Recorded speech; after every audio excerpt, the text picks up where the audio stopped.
Planning, preparation, and a whole lot of heart from people across many organizations went into the move of the historic Enola Miller House in Summerdale, Pennsylvania. As the oldest standing home in East Pennsboro Township, it was added to the Cumberland County Register of Historic Places in 2018.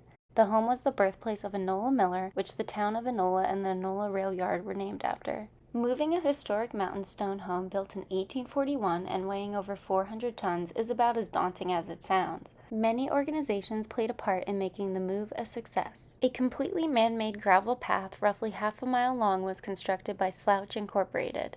Building this temporary path that the house would travel took roughly 3 days to complete. Additions that were added to the 180-year-old home also had to be removed from the original stone home, so crews could disconnect the building from its utilities and reinforce the windows and doors to prepare the home for its 1,300-foot uphill journey. The old foundation needed to be excavated and removed so it could be replaced with oak timbers known as cribbing, which provides support to a steel grid structure that helped protect the home throughout the move. Hydraulic jacks were then placed under the cribbing to lift the building onto huge dollies. Countless hours of preparation took place from many individuals, and the move was so tedious that it even had to take place over the course of more than one day. On April 5th, the electric company PPL removed overhead high-voltage lines that crossed over the route. The home also needed to travel over a ditch in order to reach its new foundation. Wolfe House Building Movers did the heavy lifting, quite literally, for this historic home, which they estimated to be around 420 tons. The most difficult part of the move was something beyond anyone's control.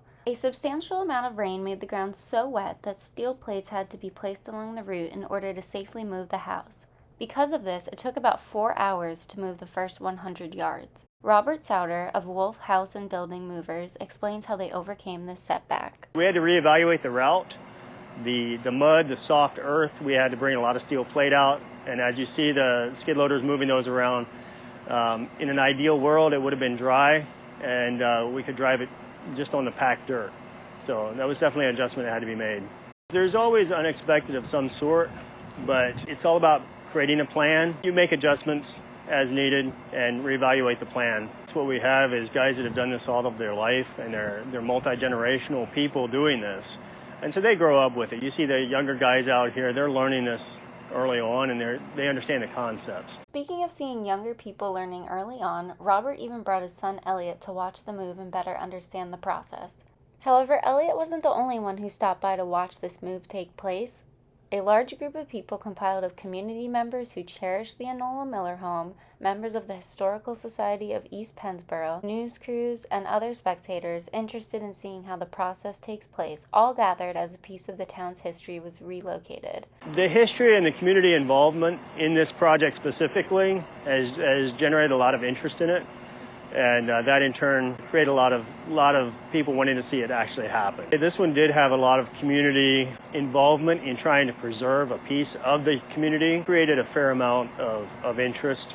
Historic projects generally have more interest in it to make it happen. You know, it is a nice community, and working with D&B Construction and the others, it's been really good. Once the Enola Miller House reached its new foundation, there was still several weeks of work left to complete. Randy, D&B Construction's superintendent in charge of this job site, said that the basement was just recently poured. Randy is in charge of overseeing the construction of the Reserve at River's Edge, a luxury apartment multifamily complex being constructed on this 46-acre lot.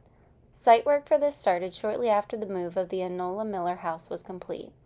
Randy said there was definitely a sigh of relief when they heard we were moving the Enola Miller House and not tearing it down. One such resident was Cheryl, who has lived in Enola since age 10, even living on the same street that the Enola Miller House just moved to. Both she and her husband Jack graduated from East Pennsboro High School and came to watch both days of the move for 7 hours each day. They even brought their cute dog Ginger along. I was glad they were moving it. I was a little upset it had to be done, but through watching the move and everything, I just think she's an old lady that's found a new home and she's going to be really happy. It is amazing to watch and it is very interesting. It just makes me happy to know that the old building's going to stay.